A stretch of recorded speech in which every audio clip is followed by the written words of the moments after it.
Welcome to the realm of science fiction, where imagination knows no bounds and extraordinary stories unfold. Enjoy the adventure. Velastra shimmered like a dream half remembered and never forgiven. Obsidian towers clawed at the blood-orange sky, humming with psionic energy. Between them, veins of luminous circuitry pulsed like arteries, feeding the city's ancient hunger. For order. Below the towers, the bonding chambers lay buried in silence. Not forgotten, ritualized. Within their cathedral walls, humans knelt on inlaid glyphstone. No chains bound their limbs, no collars marked their throats. Yet not one dared move. The glyphs beneath them glowed, warm, golden, and alive. They weren't symbols. They were commands etched into bone, burned into genetics. Submission encoded by design. Above them, a Zevalyn high priestess floated in ritual gravitation, her 6 eyes blindfolded in ceremonial silk. Her voice, though, soft vibrated the stone.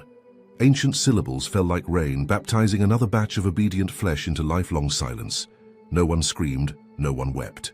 The training had seen to that. Velastra didn't break wills with whips or war. It did so with elegance. Each kneeling human was not a prisoner. They were a design feature, polished, perfected, and deeply proud of their servitude. And from the shadows of that sacred chamber, something stirred, watching, waiting, a flicker, a breath held too long. The first crack. Kael 7 emerged from the sterilized transit pod like a blade unsheathed. Skin unmarred, posture impeccable, eyes calibrated to soften or harden on command. His genome bore the watermark of sovereign bioengineering, designed not merely for obedience, but for excellence in subservience. He moved with quiet grace, every step a calculation, every breath tuned to match the rhythms of noble expectation. Neural threads sang in harmony with encoded etiquette. His speech centers already seeded with 1,000 forms of flattery and deference, perfection, processed. And yet, as the chamber doors unsealed and the throne atrium bathed him in sovereign light, something shifted. It was not seen, only felt. A twitch behind the eyes, a pause not programmed, a flicker not predicted by the system that birthed him, too brief to analyze. Too human to ignore. The designers called it background noise, but deep inside the vessel that wore the name Kael 7, something older than servitude stirred. She moved without sound, her robes gliding like liquid night, her presence collapsing the air around her. Sireya Vedal, high scion of her house, brought with her the chill of absolute control, the kind not granted by title, but carved by history, reputation, and blood. She circled Kael slowly, deliberately. No words of welcome, no acknowledgement of sentience, just a long predatory gaze that tasted every angle of him. Her expression never changed, save for the faintest curl at the edge of her lips when his eyes met hers without flinching. Too direct. Too human. She inhaled once as if marking him. Ownership claimed, future pain planned. This one, she murmured, not to him but to herself, will be fun to break. She turned and strode away, the echo of her steps fading, but the chill she left behind did not. Sterile light hummed overhead. Kael lay motionless as silver tendrils descended from the neurosanctum's ceiling, aligning with the ports at the base of his skull. The procedure was routine, an obedience seal, layered in neuroscript and failsafes, a legacy of Zevalyn domination refined over generations. The interface initiated, electrical pulses threaded through him like whispers in the bone. His vision dimmed, replaced by diagnostic code, synaptic patterns aligned. The subservience algorithm, ancient, perfect, began its slow crawl across his cortex. And then, something broke. Not violently, not even noticeably, just a spark. A pulse. Of light behind the eyes, a name that wasn't his, a memory that shouldn't exist, a city, human, burning, not in despair but in resistance. People running through fire, their voices raised, not in panic but in defiance. The scent of scorched concrete, the silhouette of a woman raising a tattered Terran banner. It wasn't his memory, but it belonged to him now. The tendrils withdrew. The technician checked the readouts. All green. All compliant. Kael opened his eyes and nodded on cue. He did not mention the memory, but something in him, once silent, had woken up, and it was listening. The sleep cycle began without resistance. It always did. Subroutines engaged. Cortisol was suppressed. Emotional variance smoothed, but that night Kael didn't enter rest, he entered memory. He ran, not in fear, but toward something. Through shattered streets and under blackened skies that held no Zevalyn sun. Above him, drones burned like dying stars. Beside him, humans with faces unknown surged forward, armed with makeshift weapons and ancient words of freedom. He barked, commands. People obeyed. He was not a servant here. He was a leader. He turned a corner and stared down the barrel of a Zevalyn pulse cannon. He didn't flinch. The sky erupted in flame. He woke with his hand clenched into a fist. Bondlings weren't. Supposed to know fists, not closed ones, not like this. His sheets were twisted, his breath sharp, his heartbeat irregular. The memory faded, but the feeling did not. And as he sat there in the dim hum of regulation light, he whispered to no one. That wasn't a dream. It wasn't a question. It was a warning. Dawn filtered through the palace. Glass, fractured by lattice work, that shimmered with shifting glyphs. The city moved as it always had, obedient, unchanging, and beautiful in its control. Kael stood precisely where protocol required. His eyes lowered, his hands folded. His face a portrait of silence, but inside him the memory burned. Not the fire, not the rebellion, the choice. He had tasted command, not given by others, but claimed by instinct. He had moved like a man without a leash, and now every motion, every bow, every word spoken on cue was armor hiding a fracture. He was still pretending, but he wasn't asleep anymore. The chamber's walls pulsed with psionic rhythms, carved from living obsidian that hummed, in tune with Sireya's moods.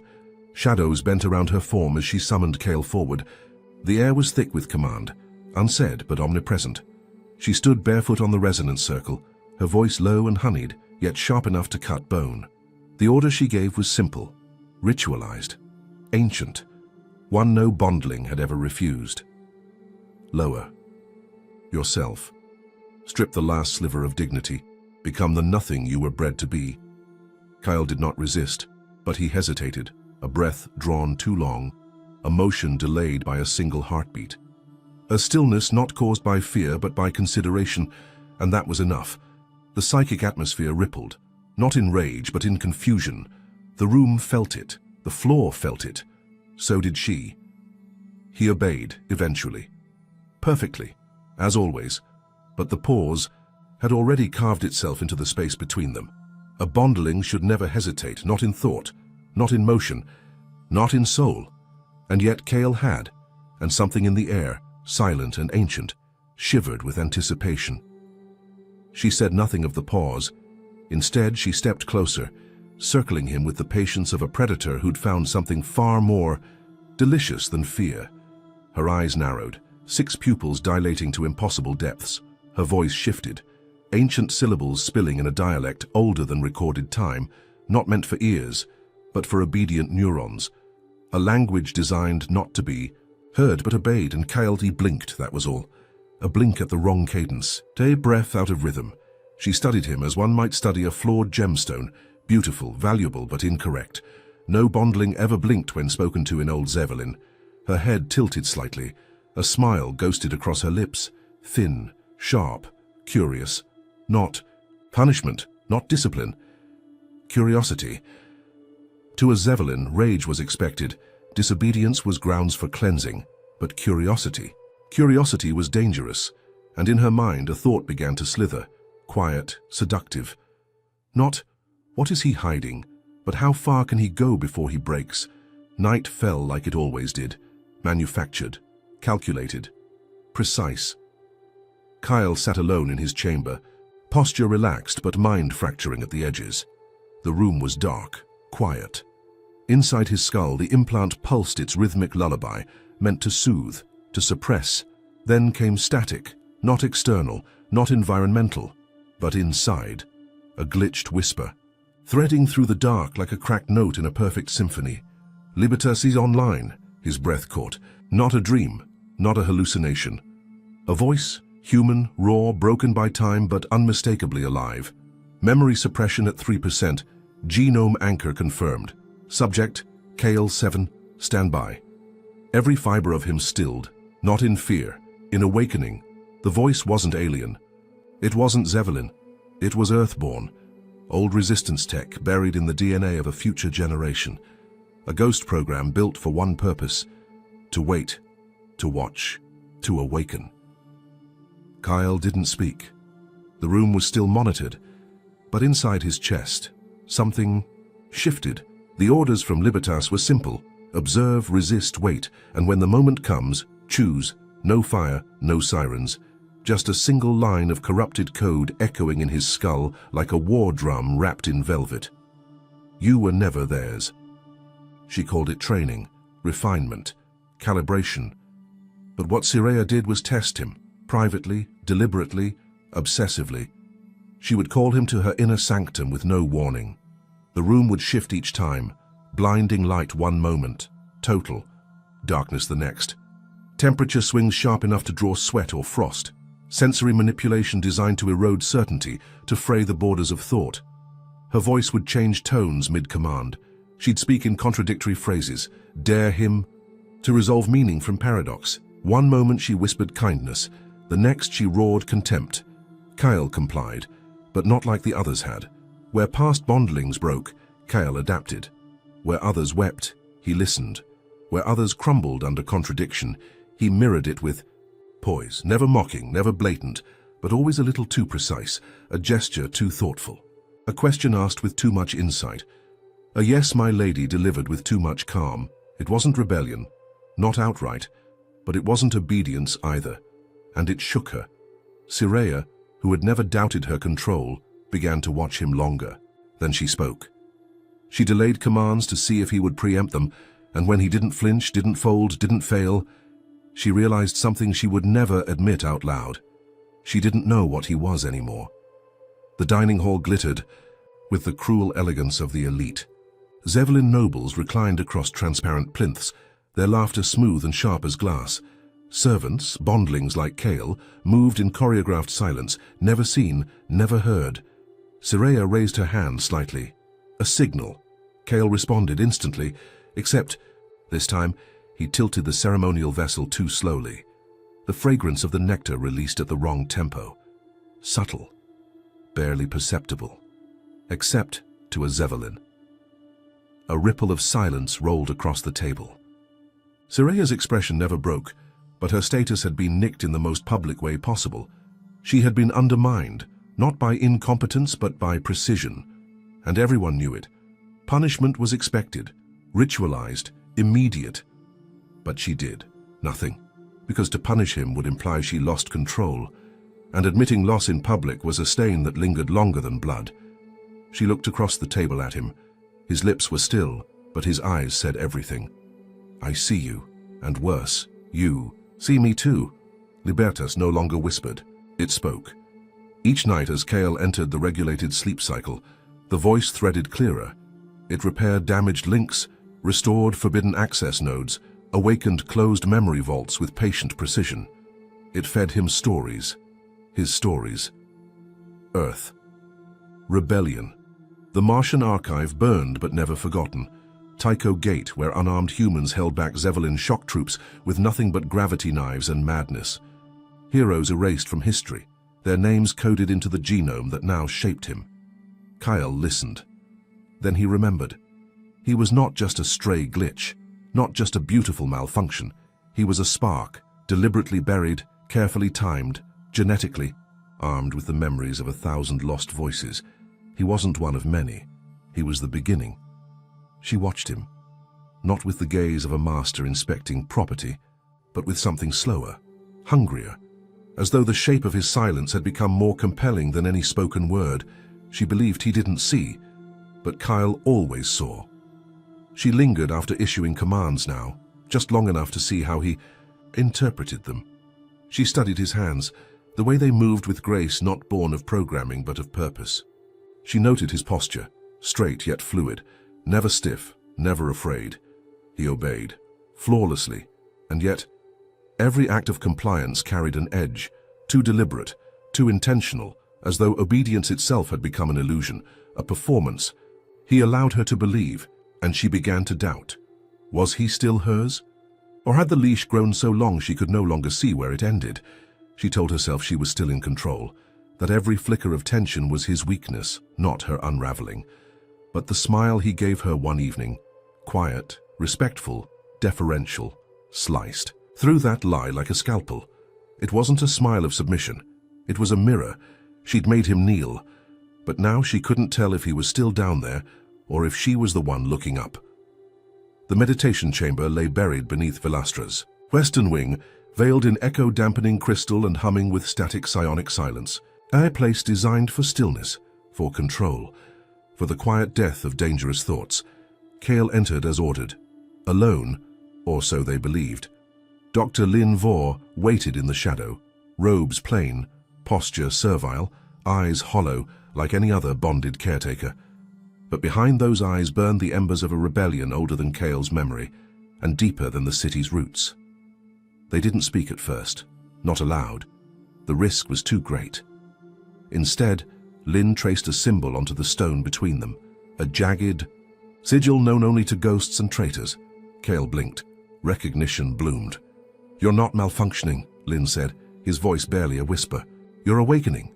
Kael's breath slowed. "You weren't bred to serve, you were encoded to break the cycle. You're the payload, Kael, a living virus, carried forward by generations of false obedience, buried in your genes, meant to detonate when the time was right." Kael didn't move. He didn't speak, but in the silence his world tilted and realigned. He wasn't broken, he was the code no empire could debug. They arrived together, not hand in hand, but close enough to fracture every tradition. Kael stood at Sireya's side.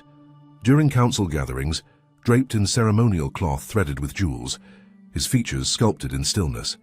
The Bondling perfect, silent, flawless. But then he spoke, not often, not loudly, just enough. When asked about the planetary supply lines, his analysis preempted 3 advisors.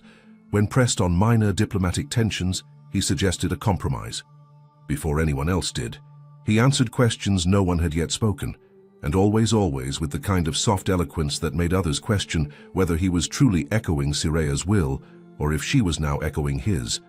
The nobles whispered, "Is she training him in statecraft or learning from him?" She smiled when they speculated. She told herself it was still control. But when Kael gave a perfect bow to the High Speaker, 1 beat early, just enough to unsettle protocol, Sireya froze for a heartbeat. Not because it was wrong, but because it had been beautifully intentional. The sculpture stood in a forgotten courtyard, weathered, cracked, a remnant from an empire that remembered conquest better than compassion. It depicted a Zevalyn warbringer, eyes carved in triumph, foot pressing down on the chest of a faceless human. Kael reached out and touched it. Libertas surged, a flood of static, then fire, then clarity. Titan Station, a frozen world turned graveyard. Kael saw rows of cages filled with men, women, children, Terran resistance fighters who'd refused to kneel. He felt the pulse of their last breaths, recorded in the neural archive like unwanted data. He saw the command, "Erase," and he saw his own face, not as Kael's 7, but as a memory carrier, a vault. This wasn't rebellion for freedom's sake.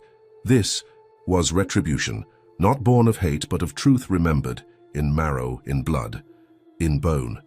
They had tried to bury the past, but the past had planted a seed, and now it had roots.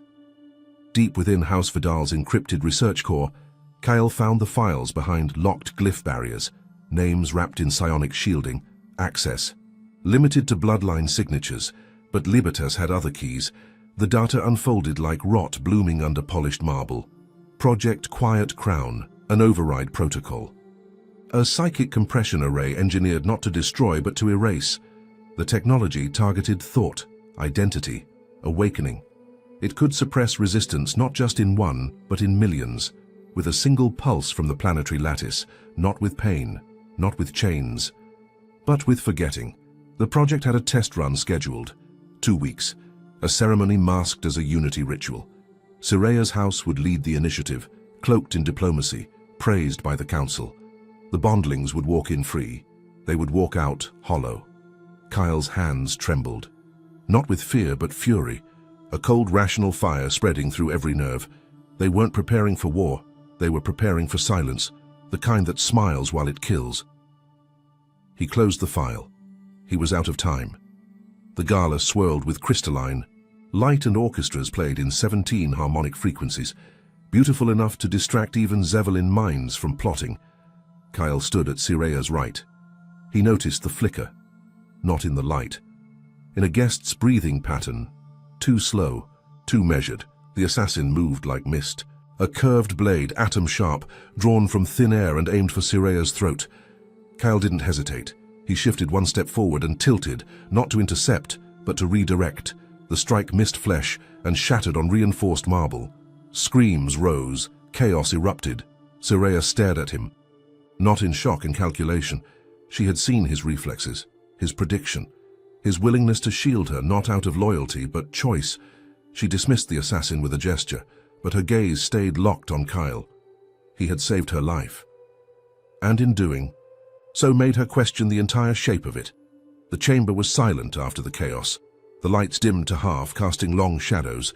She approached him slowly, without guards, without armor. No commands, no tests, no performances, just silence, and something trembling behind her eyes. She reached up and placed her hand on his chest, not to control, to feel. Then, without warning, she kissed him. It wasn't dominance, it wasn't seduction, it was confusion, a desperate attempt to understand what he had become and what she was becoming beside him. Kael didn't push her away. But he didn't kiss back. He let it happen, then stepped back, gaze steady. No judgment, no fear, just truth. She stared at him, not a bondling, not a servant, not a tool, but a question. And for the first time in her life, she didn't know the answer. The next council meeting passed without her.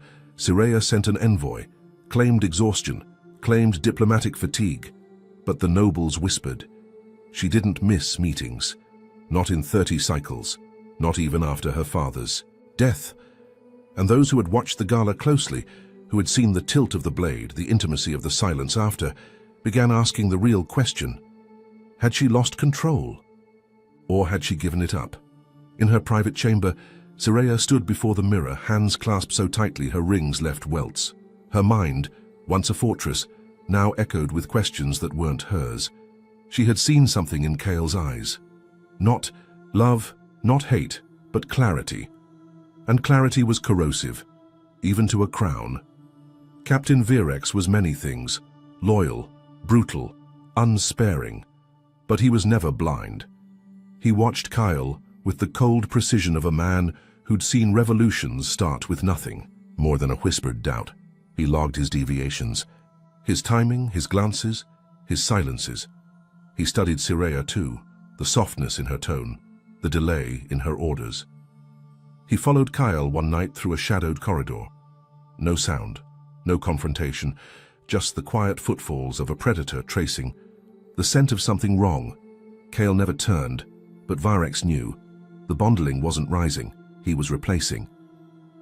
That night, Virex reported a single phrase to the Council's intelligence corps. He's not a servant, he's an event. And then he began planning how to end it. The proof was undeniable. Genetic scans confirmed it. Neural records flagged anomalies buried too deep for normal diagnostics. Command logs showed minor inconsistencies, each dismissed before, now seen. As part of a pattern, Captain Virex presented it all in the High Chamber. Kael 7 was compromised, a corruption in design, an evolutionary failure, or a Trojan horse. The ruling caste required no debate. This wasn't politics, it was preservation. Termination was the only acceptable outcome, not in secret, not quietly, publicly, to cleanse doubt, to reinforce order. They offered the blade to Sireya, ceremonial, symbolic, necessary. She said nothing, but her silence was taken for consent. Behind her calm expression, something broke, softly, like crystal under pressure. The date was set. The crowd would gather. The Bondling who had risen too high would kneel one final time, and yet, in some quiet corner of her mind, a voice asked, "Will he?" The spire of order loomed above the gathered masses, its surface a seamless tower of black glass, etched with the names of those who had upheld the empire through unwavering submission. A sea of Zevalyn nobles hovered in silent grav platforms. Below them the Bondling stood still, rows of silent flesh, expressionless, conditioned to witness death without flinching. Kael stood at the center of it all, unshackled, unbound, but still surrounded by the ceremony of control. He wore the robes of ritual, white with crimson lining, a color reserved for executions. His hands were open, his posture perfect, the ideal picture of acceptance. The ground beneath him glowed with binding glyphs, ancient, pulsing, aware. Sireya approached slowly, robed in the midnight of judgment. In her hands, the ceremonial blade, humming with psionic intent, designed not just to kill but to cleanse. The crowd leaned in. History demanded obedience. The narrative had already been written. Kael would kneel, she would strike, the cycle would continue. But as she stepped into the circle, as the blade lifted to the waiting sky, Kael remained standing, not tense, not afraid, just tall. And everything began to shift. Time fractured. The blade hovered mid-air, suspended in her grip, its glow cutting the sky like a question with no answer. Kael looked up, not defiant, not angry, just present, fully and completely. There, the glyphs underfoot dimmed, not because of him, because the system didn't know what to do.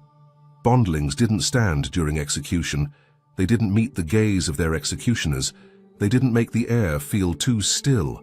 And Sireya felt it, felt the impossible weight of that stare pressing up into her bones. Her hands trembled, just slightly, just enough. Her scream, a psychic release meant to paralyze his will, cracked before it left her throat. Kael didn't resist. He simply refused to be small. And in that single refusal, the gravity of the room changed. Deep inside Kael's mind, something ignited. Libertas awakened, not in whispers this time, but in a roar of code, light, and memory. Across Velastra, hundreds of Bondlings stilled mid-task. Some dropped plates, others froze in labor. A few wept without knowing why. Then, clarity. Neural threads began unraveling old scripts. Commands cracked like dried husks. The fail-safes failed, the silence broke. Kael's body pulsed with a soft hum. Not energy. Connection. The awakening wasn't isolated. It was networked, one mind unlocking many. A cascade of thought freed from generations of compression in chambers. In kitchens, in factories, in orbit. Eyes opened, not physically, cognitively. And for the first time since the conquest of Earth, a species engineered to serve began to remember what it meant to choose. The first guard moved to intercept. Kael didn't fight. He shifted, letting the blade pass through space he'd already vacated. The motion was too fluid, too effortless. Not aggression, evasion through awareness. The guard collapsed to the floor with a fracture that echoed like a drumbeat. Another stepped forward. Kael turned his back, and the Bondling standing behind that guard, an elderly man bred for silence, caught the soldier's weapon and crushed it underfoot. Across the spire, obedience shattered. Bondlings no longer stood still. They stood tall, not with weapons, not with chance, but with presence. One by one, the conditioned minds of Kael's kind blinked. Awake. The glyphs underfoot dimmed. The scripts in their skulls dissolved. Sireya reached for the fail-safe trigger on her wrist, but her guards had already fallen, not dead, kneeling, not to her, to possibility. She turned to Kael. He was shielding her from her own system. He didn't need to say it. She heard it in the stillness. Not for you, but for who you could become. And somewhere in the crowd, someone whispered, "He's not kneeling." The phrase rippled, and the city began to tilt. The central lattice, Velastra's command grid, shivered. Libertas surged through Kael's cortical interface and leapt into the city's spine. What once pulsed with control now questioned itself. Doors refused to lock. Surveillance feeds looped into silence. Emergency override commands returned, access denied. In towers across the capital, terminals began to flicker. Glyphs dissolved. Old. Terran characters replaced them. Symbols banned for centuries. R3M, 3MB, 3R. Dawn orbital satellites, lights blinked in sequence. On transport docks, sirens failed to activate, all by design. The network no longer answered to the Empire. It answered to the awakening, and the only sound across the city now was thought, unfiltered, unprogrammed, unowned. The High Council chambers went dark. No lights, no commands. No order, they screamed. Psionic waves of panic cast like nets, but the network refused to transmit them. A million bondlings stopped mid-motion across Velastra, and then, as one, they turned toward the center of the city, not to attack, to be present, to exist as more than tools. The Zevalyn had prepared for riots, for insurgencies, for violent rebellions. They had never prepared for a calm refusal, for a species bred to serve, to simply stop, to think. Kael stood at the apex, his figure quiet, still, resonant, and from the silence, something rose, not fire, not noise, but clarity. The Empire didn't fall with a bang. It emptied itself, from the inside out, because control only holds power as long as people believe they're being controlled. And that belief had finally died. The blade had fallen from her hand. It lay forgotten on the ritual stone, still humming faintly, as though reluctant to admit its irrelevance. Sireya knelt, not as a show, not in performance, but because her legs gave out beneath the weight of understanding. She had believed in the system because it had made her, crafted her, taught her that control was safety, that mercy was weakness, that to rule was to dominate, or be erased. But Kael hadn't killed her. He had shielded her. He had become what she'd never dared imagine, a bondling who chose not to kneel, and now, staring up at him, she whispered, not in pride, not in defiance, but in truth. Not all of us are monsters. He looked down, gaze steady, voice like the sky before a storm. Then kneel, not to me, a pause, but to truth.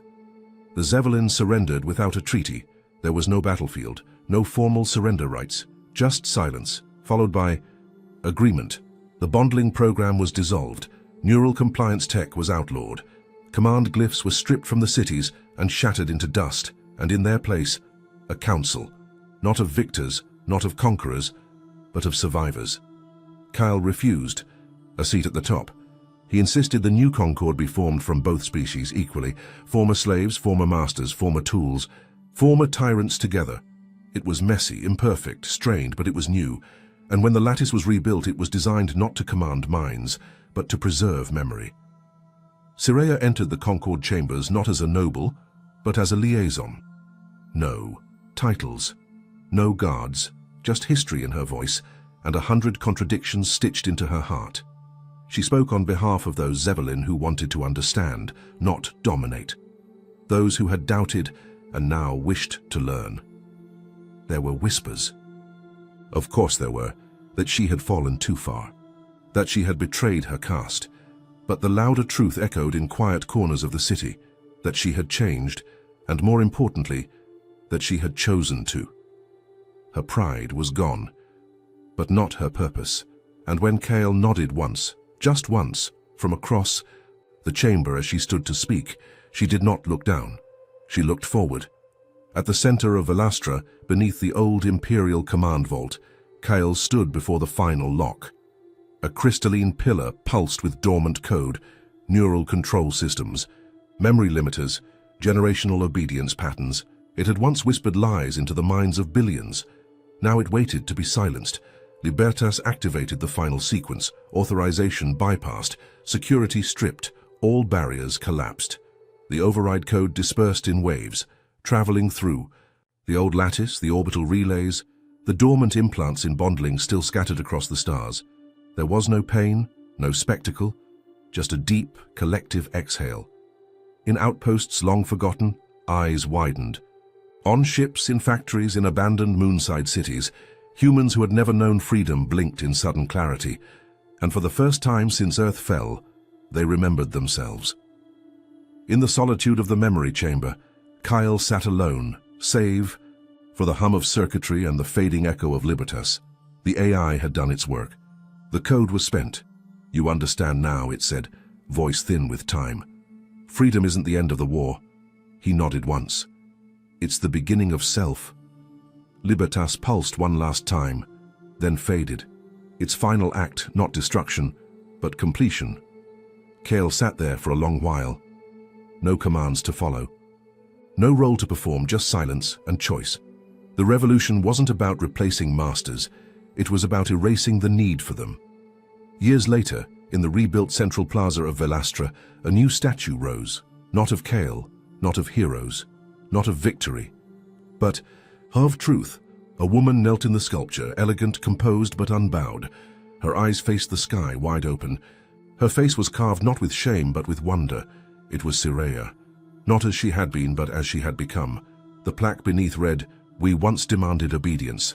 Now we choose to see." Children played beneath its shadow. Humans and Zevalyn. No collars, no guards, no silence, just shared sky. And in that sky something distant stirred. But for now the city remained still, but watching. Far beyond the rebuilt districts and decommissioned war vaults, in the catacombs beneath the old Zevalyn archives, something ancient stirred. A hand, scaled, scarred, and too still to be living, moved at last. The warlord had waited. He had watched as the Bondling insurrection bloomed, as the High Council fell, as the purity of dominance eroded beneath the weight of awakening. But he had prepared for failure. He pressed his palm to a relic hidden in obsidian glass, etched with a language older than conquest. A beacon, one not tied to the Zevalyn lattice, one no Concord Council had discovered. Across deep space, a dead star blinked once unnaturally, and something else looked back. "They've forgotten who built them," the warlord whispered. "And now, the architects will return." In the heart of a peaceful city no longer ruled by fear, Kael walked beside Sireya. No titles, no throne, just the quiet bond of those who had witnessed the end of one world and chosen not to recreate it. Children's laughter echoed between crystalline towers. Zevalyn artists painted alongside human engineers. The scars of the past had not healed, but they had hardened into something useful. Memory. They didn't speak much anymore. Words were for doubt, and they had walked through too much fire for that. They were not lovers. They were not enemies. They were something else entirely, mutual survivors, and from their silence came understanding. A shadow moved across the sky, not from clouds, not from ships, but from a shape that senses couldn't explain, because it wasn't meant to be understood by this era. Sireya looked up, her expression unreadable. Kael stood beside her, unmoved. "What do we do if they come?" she asked softly. Watched the sky for a moment longer, quiet still, measuring not fear but certainty, and then slowly he answered, "Then we teach them to kneel too." She looked at him, heart still caught between belief and instinct, but how? He turned to her, and the echo of a smile passed between them like an oath, not with power. He nodded toward the statue, but with truth. And as the shadow passed overhead, neither of them flinched, because some chains are made of flesh, but the hardest ones to break are made of memory.